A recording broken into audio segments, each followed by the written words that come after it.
Hulk Hogan had too much creative control in WCW. He just would swipe that creative control card wherever he wanted, and he kept down the luchadors like El Dandy, Silver King, and my favorite wrestler of all time, La Parka, the chairman of WCW. The closest thing WCW has to a Hogan-Andre moment might be Sting Ric Flair from Great American Bash 90. Sting's first title, sort of a passing of the torch. What a great moment that was back in Baltimore. Hi, I'm Clint Switzer alongside Noah Gronniger. Welcome to No Holds Barred Wrestling. Guys, you might remember us in some of our other videos, some interviews we've done with past wrestling greats like Alex Wright, Mick Foley, Scotty Riggs, Lanny Poffo, some greats. Yeah, we have, and we're going to be doing some topics here, kind of going back to the past, looking at a time where wrestling reigned supreme. Dear to my heart. In the ratings, in the arenas. Today, not quite the grip, not over us like it had as kids. So we're grateful to go back and be able to relive some of those moments here on No Holds Barred Wrestling. Today's topic is going to be Starrcade 97. Noah, as maybe That's giant. I loved it. Oh yeah, it didn't happen. Hey, maybe the event, Noah, that led kind of laid the groundwork to the demise of the company. Looking back, I think it did. I mean, you're looking at just Hogan is scared of Sting for 2 years straight, and then comes on, and we'll get into the match here. But I mean, he's scared of him for 2 years, and then just dismantles him. It's a mess. Yeah, it was one of the most well built up pay-per-views of all time. Top 5 in attendance, 17,500 at the MCI Center in Washington D.C. I think it had over 1.5 million people bought this thing on pay-per-view. Their biggest. I mean, it's just astounding to see how big this event was. And WCW really dropped the ball with this, not just with Sting and Hogan, which we'll get to, but the card itself just isn't very good. 8 matches total. You had matches like Buff Bagwell and Lex Luger. No one cared. Chavo Guerrero Di Malenko starts the night off. Ready to go. Decent match, but just not, it's Starrcade. This is not an episode of Monday Nitro. It showed at the time how much WCW really just wanted to win the ratings war, and that was what it was all about. They were in the middle of a huge winning streak. They were reigning supreme. Starrcade 97 was to be their signature event, and it failed miserably.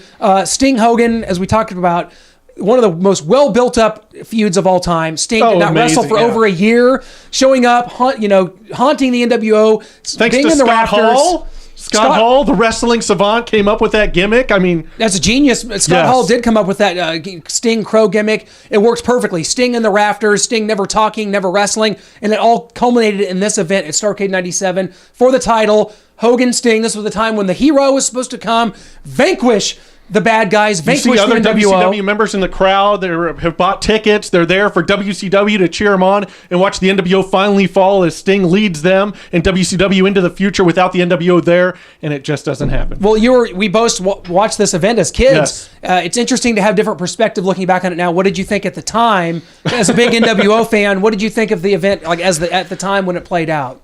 At the time, obviously, being a huge NWO fan, that's what grabbed me into the business, into wrestling. You're a longtime wrestling fan, just the 80s. And I grew up, I turned on the television, just see 2 guys in tights. I'm like, I don't get it. Just I see a back body drop, a suplex, and just I don't know the stories with these guys. And then finally I see Scott Hall come down out of the crowd, grab the mic. You know who I am, but you don't know why I'm here.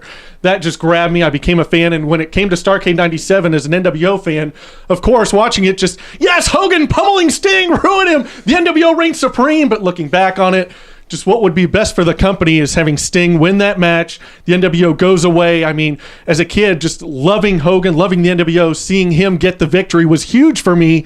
But looking back, it was just something gone horribly wrong. Wrestling is all about having payoffs for the fans. And the payoff in this case was Sting coming in and trouncing Hulk Hogan. And that didn't happen. Hulk Hogan controlled the match, whether this be a political situation from Hogan and Bischoff in the back. Credit card, swiping it. A lot of people believe that's exactly what happened. Eric Bischoff has gone back to say that they didn't know if they could really trust Sting. He hadn't been in the ring for a year. He was kind of an unknown, going through some personal problems. Is that a reason to sort of send the fans home with this bad taste in their mouth? I don't think so. As you go to the end of the match, basically Hulk Hogan beats Sting 1, 2, 3 clean in the middle of the ring. Beats him handily, pummels him the entire match. It was supposed to be a fast count. It didn't happen. That screws the fans over. It screws over the company. Then Bret Hart comes running out, and you're like, "What? It was a clean 1, 2, 3. What are you doing out here? There's no need for you to intervene." And then, you kind of blew Bret Hart. Coming out, I think that they could have really done something more with Bret Hart debuting maybe the Nitro after this event. They brought Bret Hart out. It just didn't work. They're like, well, we have him. We'll just throw him in this match. We got to use him. Just can't have him sit around. We've got him. Got to throw him in the pay-per-view somehow. And here we go. I mean, the NWO had reigned supreme for a year and a half at this point. It was time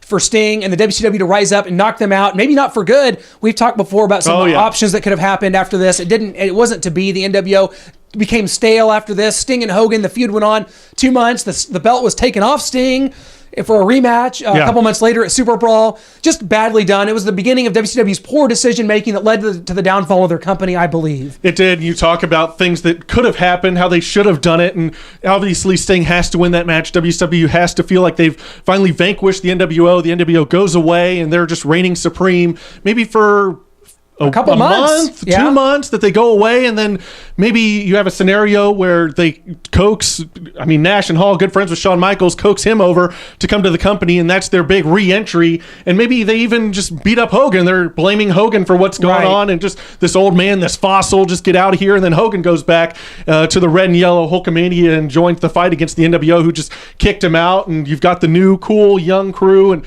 in Michaels, in Hall, and Nash. Just kind of a hybrid NWO DX. Exactly, which would have been unbelievable. Even if you would have saved Bret Hart and used him in this kind of capacity. Yeah, that could have worked too. Because Shawn Michaels kind of did prove loyal to Vince McMahon over the time, even though his best friends were in WCW. There was always rumors that he might go over. It never happened for whatever reason. I think Vince McMahon did a good job keeping Shawn, making him champion, keeping him in the spotlight, which kept Shawn happy. But my God, that would have been huge. Instead, oh my God, the NWO, it was just a few months later that you had things like the NWO Wolfpack, and it just didn't make sense. Spent all this time with Sting, and then he joins the Wolfpack. You got two NWOs, and it was a disaster. Yeah, if you have that come on with, Nash, Hall, and Michaels coming out, just what a huge re-entry would have been. And new storyline for the NWO. And maybe a friend would have to call me. Maybe I'd still be watching at that time, being an NWO fan. If they're gone for 2 months, maybe I'm not watching. But if they're calling me saying the NWO is back, or maybe I'm watching, just what a huge moment and just re-entry for them that would be. So this event, a disaster, one of the biggest flubs maybe in wrestling history when you think about pay-per-views. It has to be for them. Just that many people, that many eyes on it, and just to just blow it right there, and just not taking pay-per-views seriously the whole time that they had them. They went to the 12-month pay-per-views. That was kind of a Bischoff thing, one a month for the whole year. But just blowing this event and just not taking it seriously, just counting on the ratings war, letting pay-per-views go by the side. Just people will buy them. We won't care about making a great card for it. Yeah, Bischoff said himself that he didn't consider Starrcade to be the biggest show of the year when it clearly was. Are you kidding me? Dusty Rhodes created Starrcade back in 1983. It became their flagship event. Starrcade was the very first big event that WCW ever hosted. Showcase of the Stars, yeah. It was, and it was beautifully done. Dusty Rhodes was a genius. He also came up with the Great American Bash Tour, and just the idea of events, big time events for WCW, that company. Inspiration for the Great American Sports Network. It was for our own website, yeah. GreatAmericanSportsNetwork.com. And you see where this went. You see that that the company just sort of tailed off after this. They never could recapture what the NWO had. And in 3 years' time, the company was done, and it was bought by Vince McMahon himself. Unbelievable. It really is. Yeah, just the company just folding after that with just horrible pay-per-views and just the NWO becoming stale, and they didn't have a backup plan. They couldn't come up with another great storyline. It was the NWO, and that was it, and they were going to keep it going, whether it's Wolfpack and Black and White, too many members. It was just a mess for them after that. Yeah, I go back to this, and I look back at Starrcade 97, and the fact that it was on SportsCenter the next day, they had photos, and they had results from Starrcade 97 on SportsCenter the next day.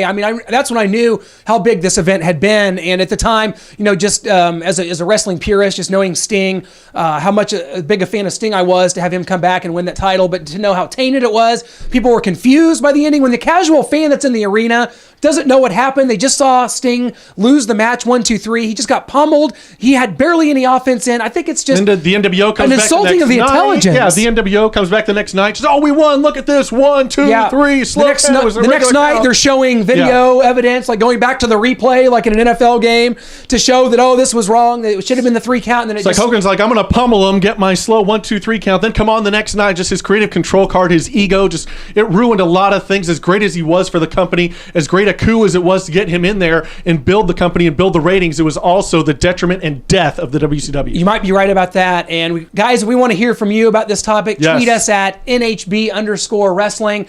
Hit us up, man. GreatAmericanSportsNetwork.com. That's where all of our stuff. We do it all there. Wrestling, sports, it's all there. What topics do you want to hear next? You just got 97 Starrcade. What's next? You let us know.